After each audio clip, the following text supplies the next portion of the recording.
ka ipinanganak.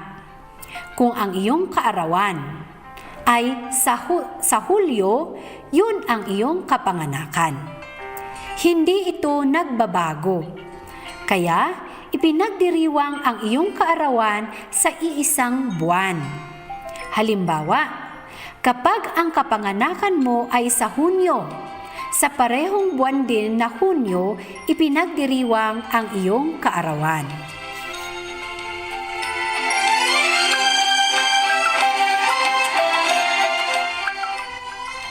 Sa puntong ito, puntahan natin ang pagtatasa 2 sa pahina 11 at tayahin sa pahina 14 ng iyong module. Tama ba ang iyong sagot? Kung oo, mahusay. Kung hindi, huwag mag-alala. Susuriin natin ang mga tanong at ipaliliwanag kung ano ang tamang sagot.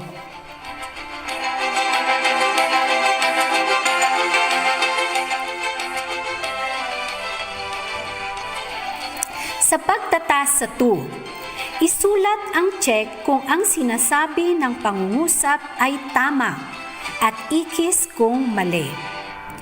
Una, nagbabago ang ating pangalan habang tayo ay lumalaki. Ang tamang sagot ay ikis.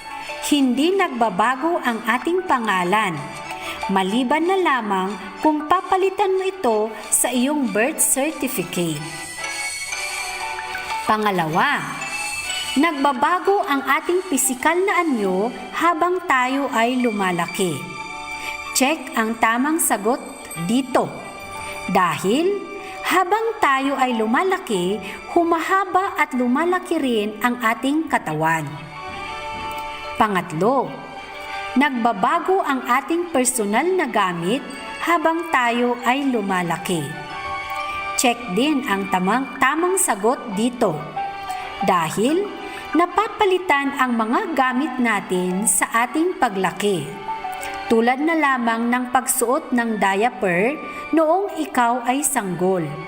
Hanggang ngayon bang malaki ka na ay nagsusuot ka pa rin ng diaper? Hindi ba?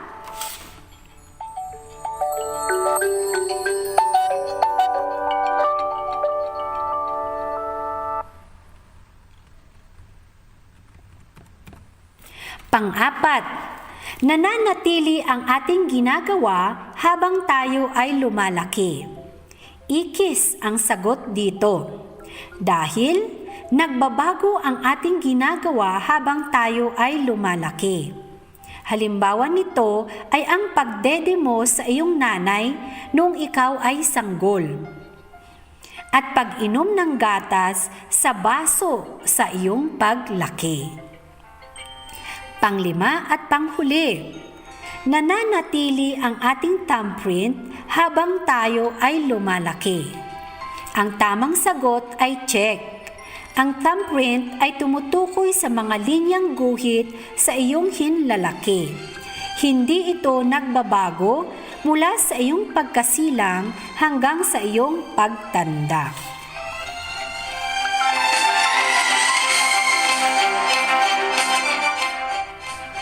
Dumako naman tayo sa tayahin sa pahina 14. Panuto. Sagutin ang sumusunod na katanungan tungkol sa mga pansariling pangangailangan. Piliin ang titik ng pinakatamang sagot. Una, anong edad natututong maglakad ang bata? Ang tamang sagot ay titik B. Sa unang taon, halos gumagapang pa lamang ang bata. Sa 2 taon, natututo na siyang maglakad at sa 3 taon, nakatatakbo na siya. Pangalawa, alin sa mga sumusunod ang nagbabago at hindi nananatili sa iyo habang lumalaki? Titik B ang tamang sagot dito. Dahil ang thumbprint at pangalan ay hindi nagbabago sa iyong paglaki, tulad ng ipinaliwanag natin kanina. Pangatlo, Ipinapakita nito ang pagkakasunod-sunod ng mga pangyayari o mga bagay na nagbago sa buhay ng isang tao. Ano ito? Titik C ang tamang sagot dito. Timeline ang tawag sa isang presentasyon ng isang linyang nagpapakita ng mga pagbabago sa buhay ng tao, tulad ng nasa larawan sa tukuyin ng iyong module.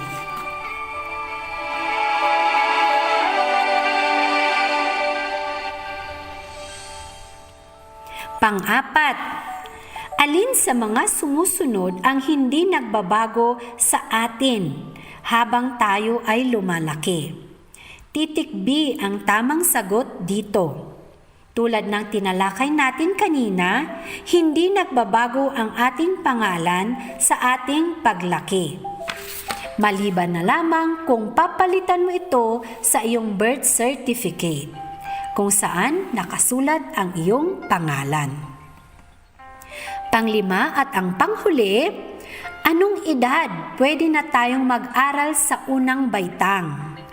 Titik C ang tamang sagot dito. Dapat hindi bababa sa 6 na taong gulang ang edad ng mga nasa unang baitang. Ang 4 na taong gulang na bata ay karaniwang nag-aaral sa daycare. Sa kindergarten naman, ang 5 taong gulang na bata.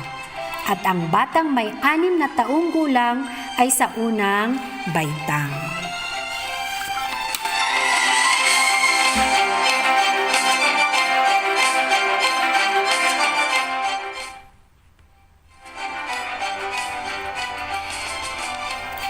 Dito nagtatapos ang ating talakayan. Sana ay naunawaan mo ang sagot sa ating module. Hanggang sa muli nating pag-aaral, makinig ka ulit sa ating susunod na SOA, School on the Air. Paalam!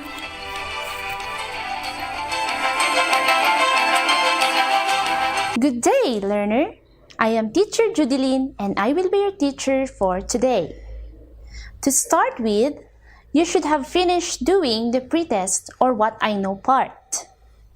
You are encouraged to actively engage yourself in exploring the module. Read the topic discussions and do the learning activities provided. To the beloved parents or guardians, please assist your child in accomplishing the activities. In this module, developed by Ma'am Connie Marie W. Salapio, we will learn to identify physical changes in matter. Second, give examples of physical changes in matter and explain the physical changes in matter. Here are some tips for you to follow in order to achieve the purposes of this module. First, read the lessons carefully. Second, be watchful of the instructions in the activities. Third, answer all the given tests and exercises. And fourth, use a dictionary to find meaning of words. You have learned in the previous lesson the chemical properties of matter. Now, let us refresh your knowledge on the chemical properties of matter by underlining the correct descriptive word which will complete the statements. Number 1. Gasoline is a biodegradable or flammable material because it ignites fire easily. Correct. The answer is flammable. Number 2. Dead animals are biodegradable or combustible materials because they can decay. Yes, the answer is biodegradable. Number 3. A big chunk of wood is a non-biodegradable or combustible material because it can burn when subjected to high amount of heat. The correct answer is non-biodegradable. Number 4. Fruit and vegetable peelings are biodegradable or flammable materials because they can be buried in a compost pit? Yes, the answer is biodegradable. Number 5. Charcoals are flammable or combustible material because they need to be exposed longer to flame so that they will burn. The answer is combustible. And number 6, isopropyl alcohol is a biodegradable or flammable material because it can catch fire easily.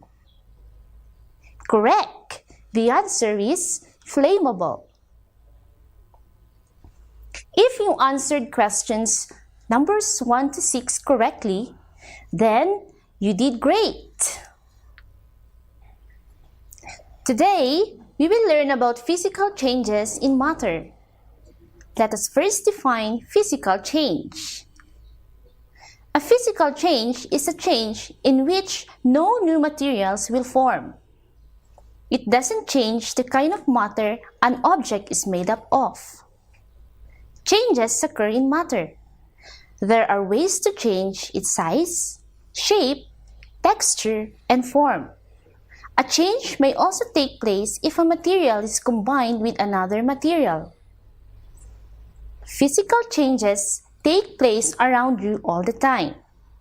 When you make a cereal for breakfast, combining the milk and cereal is a physical change. There are things we need to know about physical changes. Number 1. Physical changes do not make a new substance. It comes in many forms. It can be a change in the shape or appearance of an object, like crumpling a piece of paper, or cutting, bending, melting, mixing, boiling, shredding, chopping, or dissolving something. Since objects do not become a different substance during a physical change, it is usually easy to reverse the change. For example, if you dissolve sugar in water in a mixture, when all the water evaporates, sugar crystals will be left behind. Number 2. Physical changes also happen when matter changes states.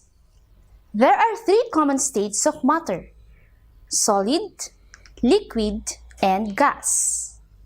When a substance changes states from a liquid into gas, for example, it is undergoing a physical change.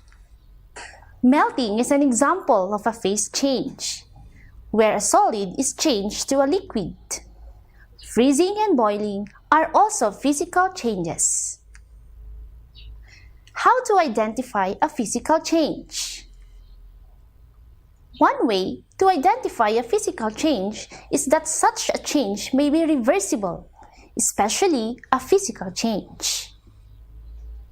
For example, if you freeze water into an ice cube, you can melt it into the water again. When chocolate is warm, it melts and turns into a liquid. It can be turned back into a solid again by cooling. Is the change reversible? Not all physical changes are easy to reverse. For example, cutting of trees. Another example is when a raw egg is cracked. Is the product the same as it was before the change? If the answer is yes, it's a physical change. Learning is fun. If you want to know more about the physical changes in matter, there are exercises waiting for you to answer. Remember, the appearance of matter changes in a physical change, but its identity remains the same. It may change in size, shape, and state, but no new materials or substance is formed. Now, let's try this. Identify if the following is an example of a physical change by shading letter A and B if not. The answer for number 1 is A. Number 2 is A. Number 3, it's letter B. Number 4, it's letter A. And 5, it's letter A. If you got all answers correct, that is a good start. Now that you are done with the activity, perform the next activity. Then write if what state of matter will take place after performing the following. Let's have an example. Dissolving sugar in water. The answer is solid to liquid. How about boiling water? The answer is liquid to gas. Next, freezing water. Yes, the answer is liquid to solid. Melting an ice cube. Correct. The answer is solid to liquid. Congratulations! Job well done! Now, what will you do next is to continue doing the activities and assessment. Do it one after the other. If there are some activities which you could not answer, you can go back to the lesson. It could help you perform the activities. If you have some questions, ask the help of your parents or guardians or your siblings. Again, read and understand the directions. Good luck and please enjoy doing your modules. Thank you and have a wonderful day. Good morning. My name is Ruth L. Polino.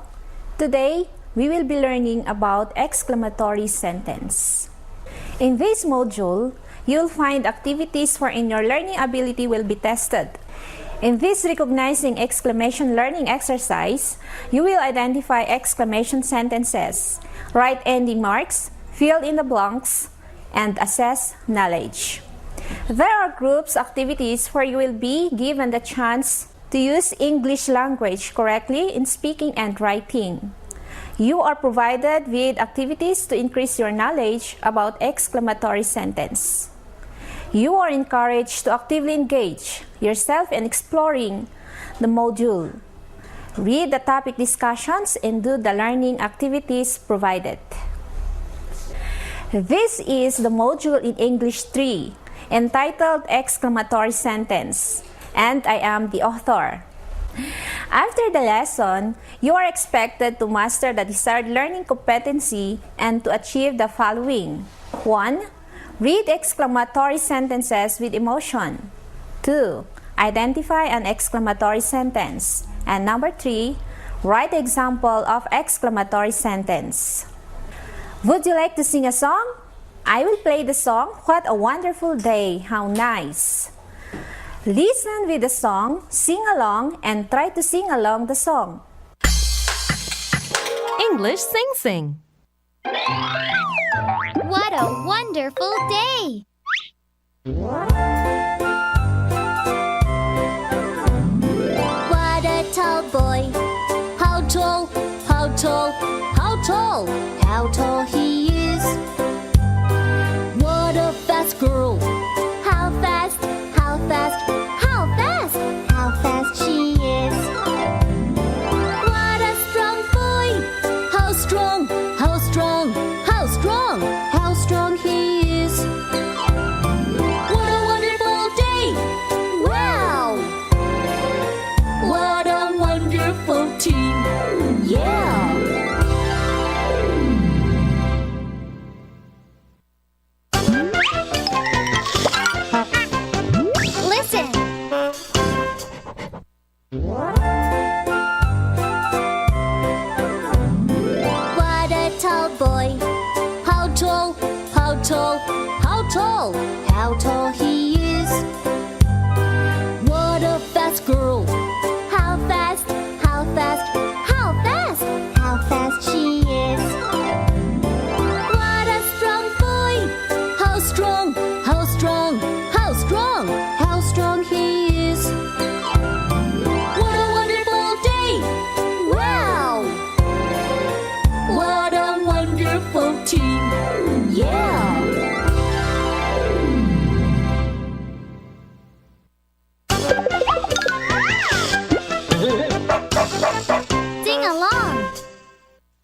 Did you enjoy singing?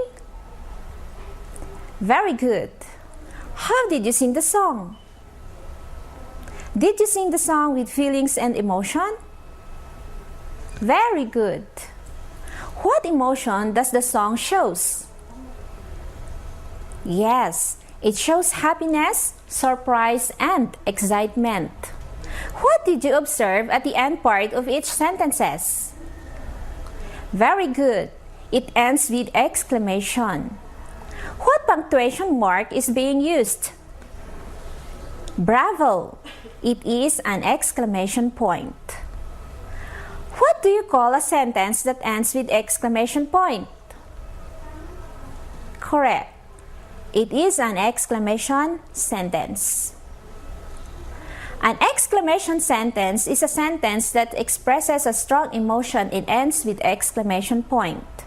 Examples: I'm free expresses joy. I treasure you expresses love. She actually won expresses surprise. You're late again expresses anger. We can also use what a, what an, and how in exclamations. If you're going to use what a, just add adjective, singular noun that starts with consonants. Example: what a pretty shoes. If you are going to use what an, just add adjective, singular noun that starts with vowel, then ends with exclamation point. Example: what an awful film. You can also use what, just add adjective plus plural nouns or uncountable nouns. Example: what smart trousers. In using of how, just add adjective, subject, and then verb, and ends with exclamation point. Example: how horrible he is. There are many examples of exclamation sentences. Here are some examples of exclamation sentences. Example number 1. You were meant to be back yesterday expresses anger. Jeepers, you scared the life out of me expresses surprise. We won expresses happiness. This puzzle is driving me up the wall expresses frustration.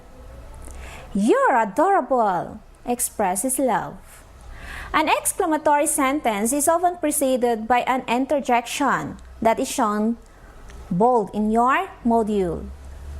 Example: Jeepers, you're actually up before lunch. Interjection can be followed by a comma for a mild effect. Oh, most miserable wretch that I am. Why have I not learned how to swim? By Alexander the Great, or aka Alexander III of Macedon. Sentences containing surprise or emotions are called exclamation sentences. Sentences containing surprise or emotion are called exclamation sentences. An exclamation point is placed at the end of such sentences. Example: how beautiful this city is. Sarah, wipe the board. Woo, I miss the service. Don't talk, get out. Please help me now. In What's More, you will be presented with Activity 1, Activity 2, Activity 3, along with Assessment 1, Assessment 2, and Assessment 3. Do it one after the other. If you have some questions, ask the help of your parents or guardians and siblings. You can also text, call, send messages in Messenger to your teacher. You have to answer also the post-assessment so that you will know whether you mastered the learning competency or you need to go back to the activities where you got low. Use the answer key at the back page to check your answer. This is your module on exclamatory sentence. I hope you will have an exciting time and accomplishing the activities. Thank you and have a wonderful day. Magandang araw mga ginigiliw naming mag-aaral sa Benguet at sa iba pang tagapakinig na naabot ng istasyong ito. Ito ang inyong paaralan sa Himpapawid sa Araling Panlipunan para sa ika-5 baitang. Ito ang inyong guro sa radyo, Binibining Liza Palsaan.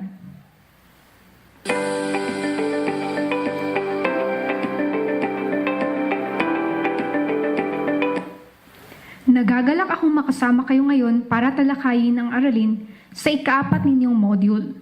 Ang programang ito sa radyo ang tutulong sa inyo upang mas lalo pa kayong matuto. Malayo man tayo sa isa't isa dahil sa kinakaharap nating pandemya, tuloy pa rin ang pag-aaral ninyo mga bata.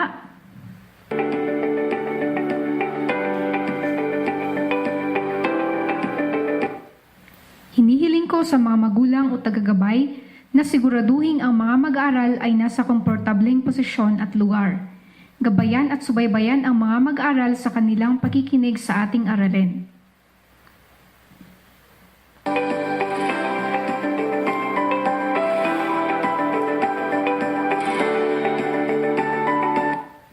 Handa na ba kayo mga bata?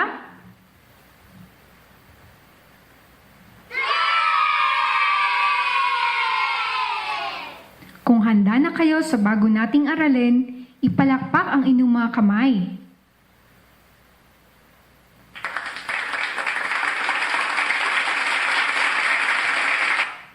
Hawakan ang dalawa ninyong tenga at sabihin, handa na po akong matuto. Pakilabas ang inyong mga module sa Araling Panlipunan 5 na may pamagat na Ang Sinaunang Lipunang Pilipino na isinulat ni Ginang Aileen T. Kasibang. Pagkatapos ng ating talakayan, inaasahan kong maipagmamalaki mo ang lipunan ng sinaunang Pilipino.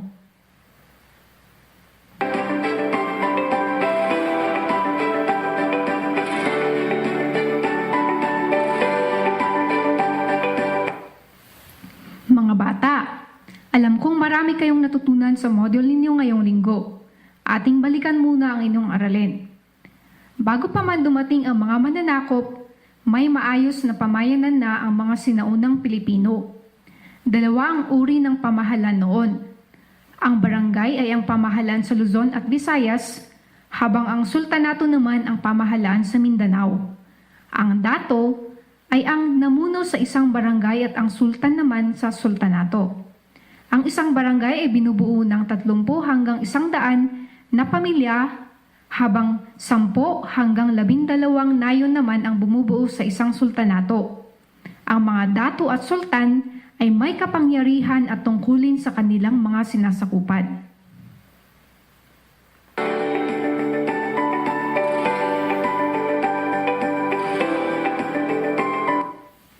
Ang mga mamamayan sa isang pamayanan sa Luzon ay napapangkat sa 3 antas.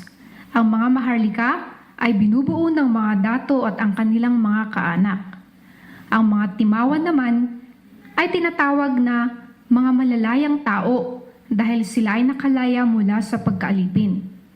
Ang mga alipin ay ang pinakamababang antas sa lipunan. Sila ay nauuri sa 2, aliping namamahay at aliping sa gigilid. Sa Visayas, uripon ang tawag sa mga alipin. Sila ay nauuri sa 3. Ito ay ang mga tumarampok, tumatabon, at ayuwi. Ang bawat pamayanan ay may batas para sa maayos at mapayapang pamumuhay. Ang mga batas ay nauuri sa 2, ang nakasulat at di nakasulat.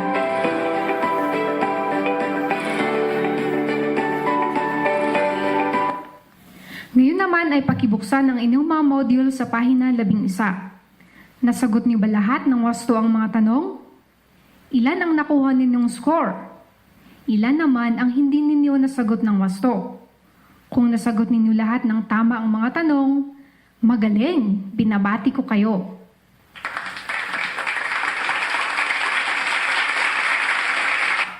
Kung may mali naman kayo, huwag mag-alala. Dahil susuriin natin ngayon ang mga katanungan at tatalakayin kung ano ang mga tamang sagot.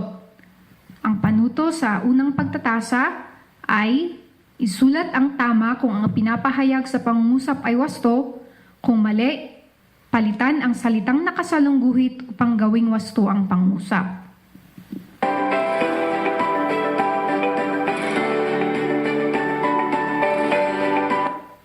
Una, ang sultan sultanato ay ang pamahalaan sa Luzon at Visayas. Ang salitang may salungguhit ay Luzon at Visayas. Ano ang tamang sagot? Ang sagot ay Mindanao. Mali ang pahayag dahil ang pamahalaan sa Luzon at Visayas ay tinatawag na barangay at hindi sultanato. Ikalawa, ang barangay ay binubuo ng 10 hanggang 12 nayon. Ang salitang may salungguhit ay barangay. Ano ang tamang sagot? Ang sagot ay sultanato. Mali ang pangungusap dahil ang sultanato ang binubuo ng 10 hanggang 12 na nayon at hindi ang barangay.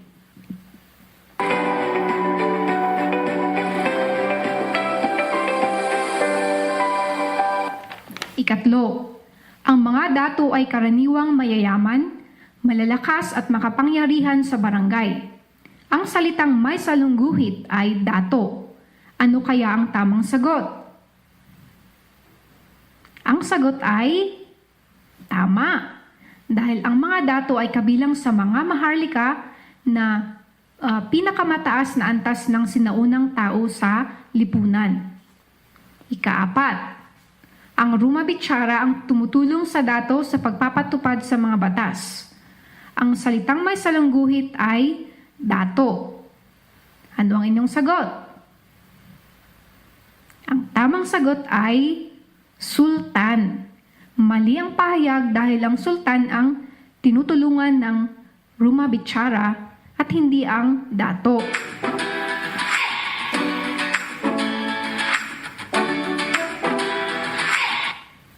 Ikalima, ang isang dato ay may kapangyarihang gumawa, magpatupad ng batas at maghatol. Ang salitang may salungguhit ay dato.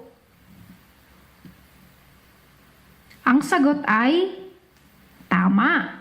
Dahil ang dato ang pinakamataas na pinuno ng barangay, kaya kasali ito sa kanyang mga tungkulin.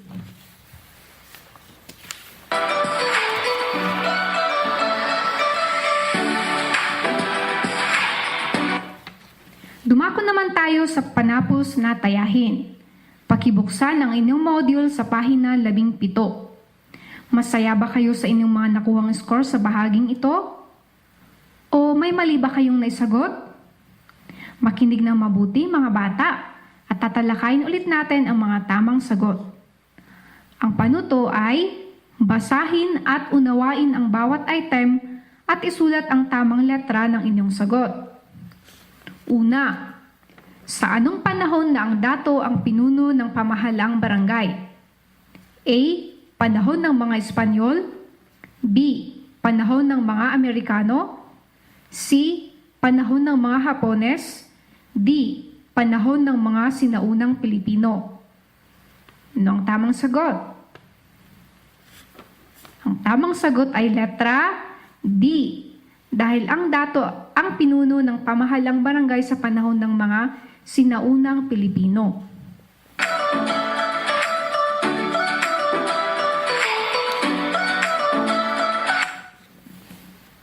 Ikalawa, ang mga sumusunod ay mga paraan ng paggamit ng pagkadato maliban sa isa. Alin dito? A. Pagmamana. B. Dahas. C. Talino. D. Mabuting asal. Ano ang tamang sagot? Ang tamang sagot ay letra B. Dahil ang dahas ay hindi paraan ng paggamit ng pagkadato. Ikatlo, ano ang pinapakita ng paglilingkod ng isang mamamayan sa kanyang dato? A. Kabutihan. B. Pagkamagiliw. C. Katapatan. D. Pagkatakot. Ano ang tamang sagot? Ang sagot ay letra C. Dahil kapag ang isang mamamayan ay naglilingkod sa kanyang dato, nagpapakita ito ng kanyang katapatan.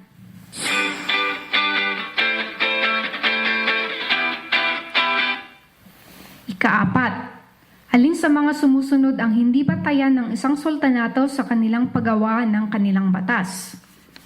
A. Rumah Bicara, B. Adat, C. Sharia, D. Quran. Ano kaya ang tamang sagot? Ang tamang sagot ay letra A, dahil ang Rumah Bicara ay tagapayo lang ng sultan. Ang batayan sa paggawa ng batas sa sultanato ay ang adat, sharia at Quran. Ikalima, alin sa mga sumusunod ang karapatan ng isang mamamayan sa isang barangay? A. Sumunod sa utos ng dato, B. Mag-angkin ng ari-arian, C. Magbayad ng buwis, D. Maglingkod sa dato. Ang sagot ay letra B, dahil ang mag-angkin ng ari-arian ay isang karapatan ng isang mamamayan sa barangay. Ang ibang nabanggit sa letra A, C at D ay mga tungkulin ng isang mamamayan. Alin sa mga sumusunod ang malayang makapili ng hanap buhay na gusto niya? A.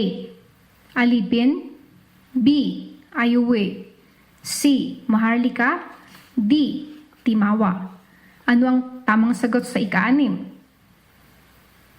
Ang tamang sagot ay letra D, dahil ang timawa ang antas ng tao sa lipunan na malayang makapili ng trabaho na gusto niya.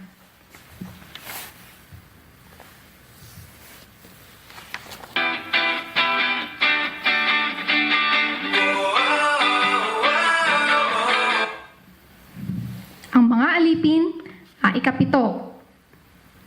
Ang mga alipin ay pinakamababang antas ng tao sa sinaunang panahon. Kailan pwedeng bumukod ng bahay ang isang alipin? A. Kung siya ay matanda na, B. Kung siya ay makapag-asawa, C. Kung siya ay may sakit, D. Kung siya ay mahina na sa pagtatrabaho. Ano kaya ang tamang sagot? Ang tamang sagot ay letra B, dahil pwede lang bumukod sa bahay ang isang alipin kung siya ay makipag-asawa. Ikawalo, ang mga kababaihan noong unang panahon ay iginagalang. Alin sa mga sumusunod ang hindi tungkuling ginagampanan ng mga kababaihan sa lipunan? A. Pakikipagkalakalan, B. Panggagamot, C. Pangangasiwa ng pamilya, D. Pangunguna sa panrelihiyong espiritual. Ano kaya ang tamang sagot? Ang tamang sagot ay letra B, dahil ang panggagamot ay hindi tungkulin ng mga kababaihan.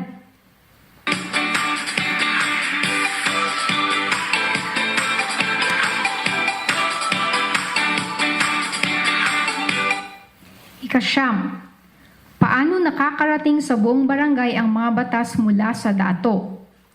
A. Lakan, B. Raha, C. Umaluhokan, D. Rumah Bicara. Ano ang tamang sagot? Ang tamang sagot ay letra C, dahil ang umaluhokan ang tagapagsalita sa barangay. Siya ang nagpapahayag sa mga batas na ginagawa ng mga dato at lupon.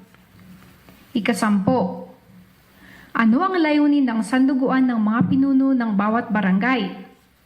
A. Pag-iwas ng digmaan, B. Pagpapalitan ng produkto, C. Pakikipagkaibigan, D. Lahat ng nabanggit. Ano kaya ang tamang sagot? Ang tamang sagot ay letra D, dahil ang pag-iwas ng digmaan, pagpapalitan ng produkto at pakikipagkaibigan ay mga layunin ng sanduguan ng mga pinuno ng bawat barangay.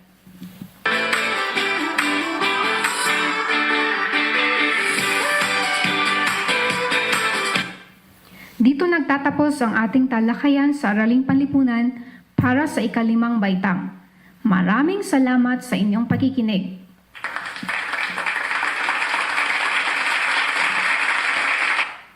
Sana ay napuno naman ng kaalaman ng inyong mga isipan.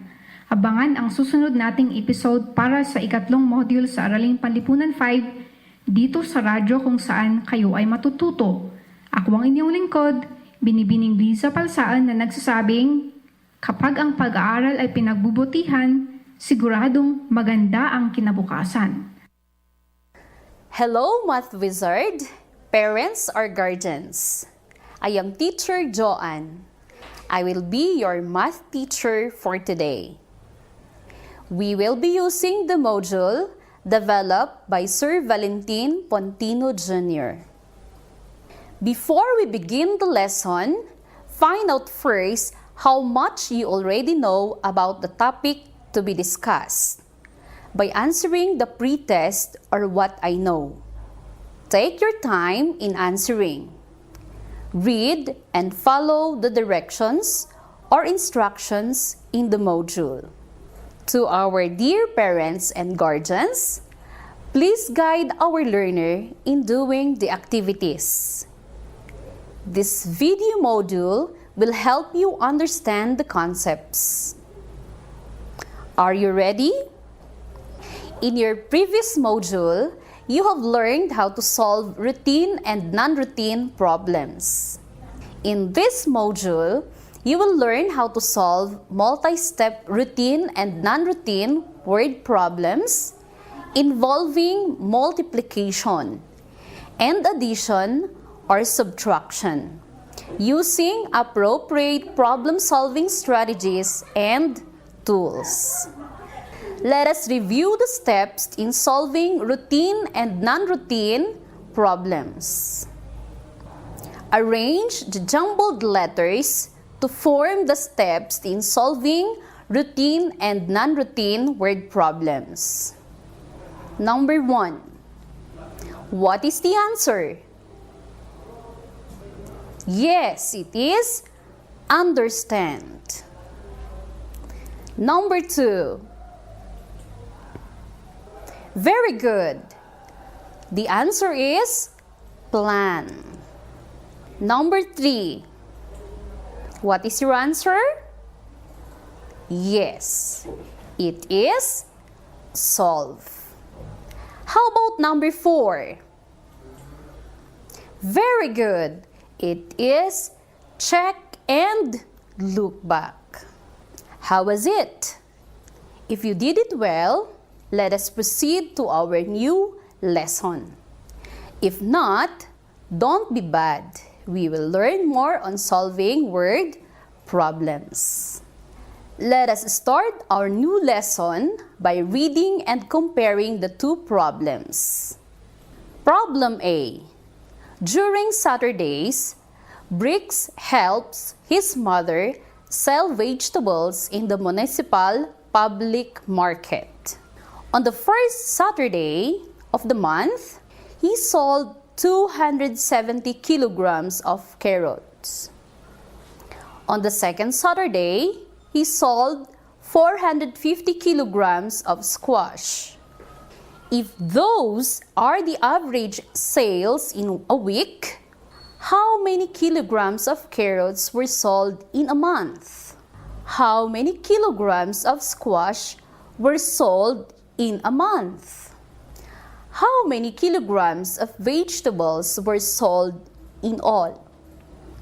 For problem B, jeepney fares cost 8 pesos and 50 centavos for the first 4 kilometers and 1 peso and 50 centavos for the next additional kilometer or a part of a kilometer. How much will Anna pay for her 9-kilometer trip? Which problem is routine? Which is non-routine? How are you going to solve each problem? Let's keep moving and discover how to solve the problems.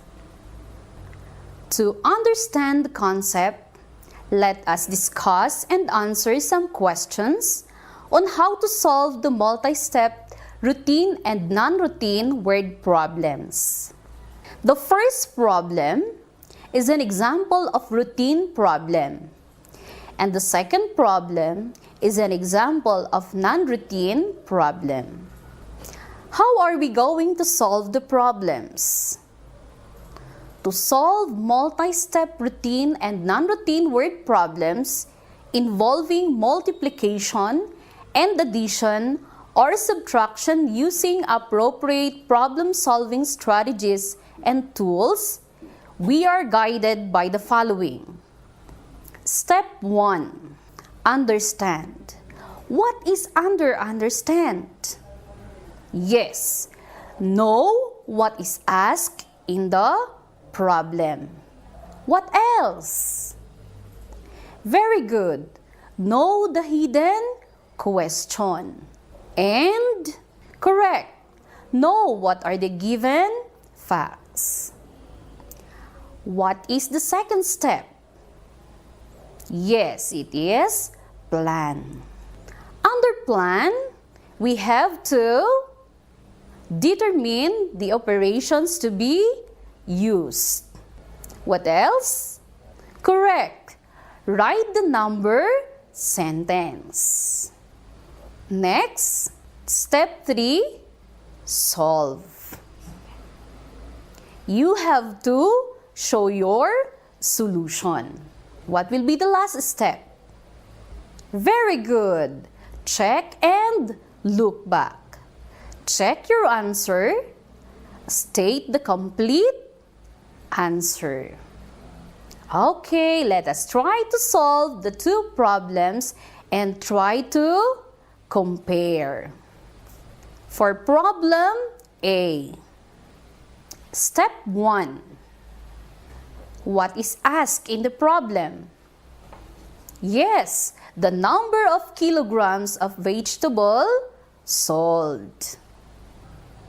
What is the hidden question? Yes, the number of kilograms of carrots sold in a month. And the number of kilograms of squash sold in a month. Or what do you think are the given? Correct. 270 kilograms of carrots and 450 kilograms of squash.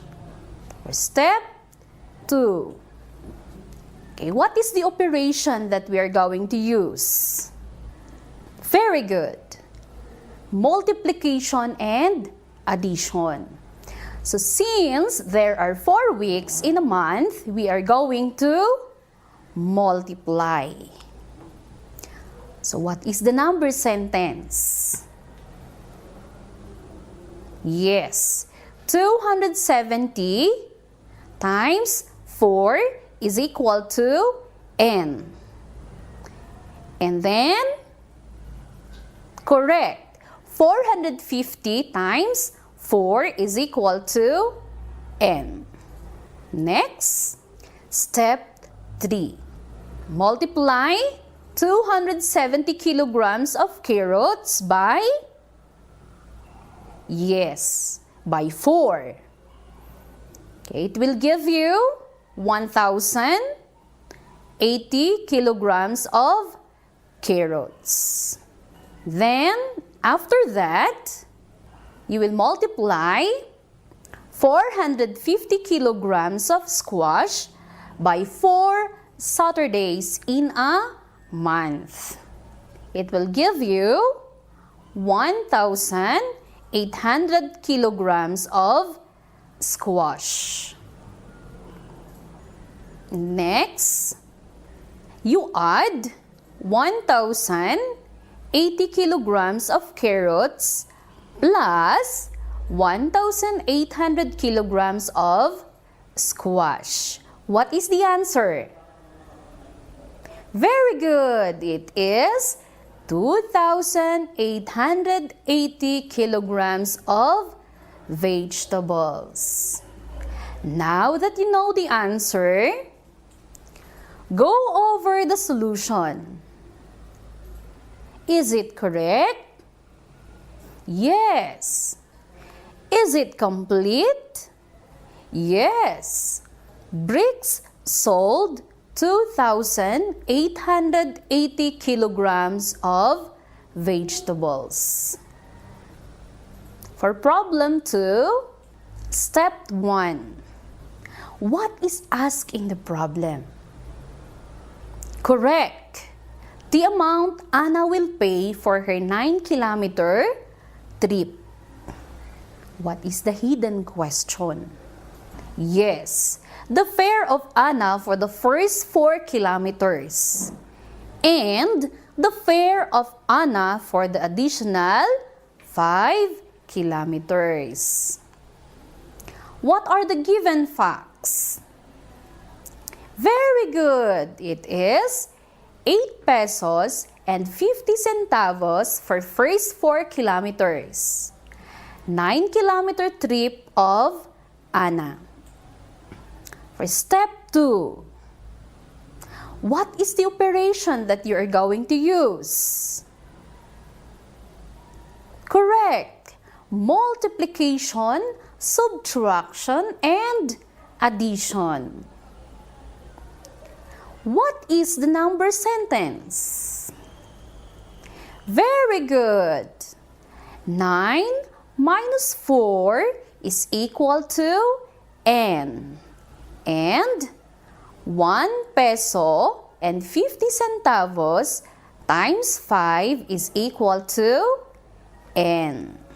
How about for step 3?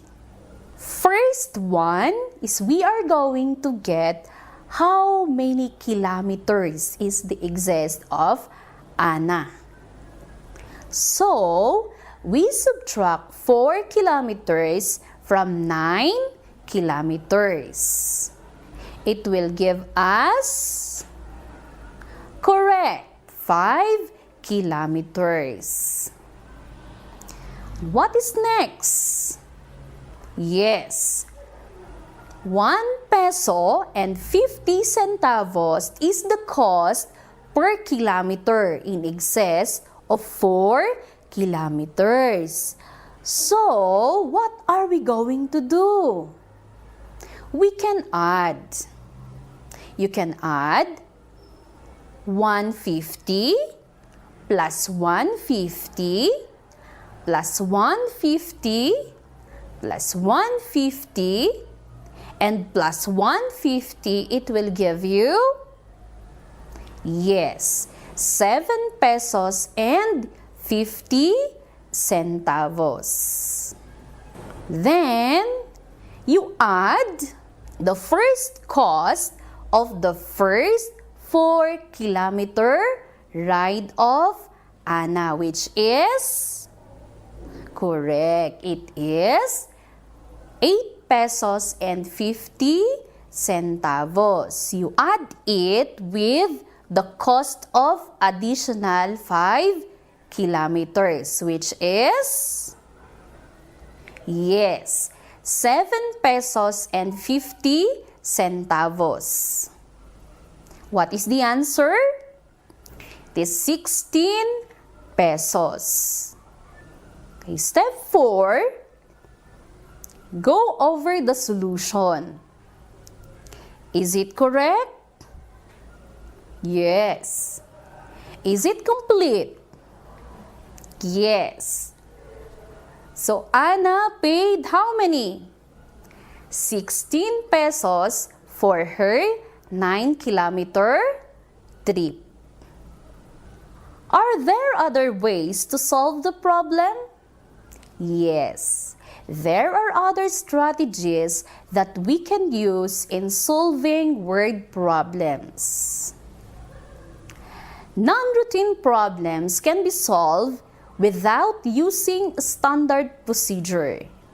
They can be solved by drawing a picture, using a number line, acting out, making a table, and others.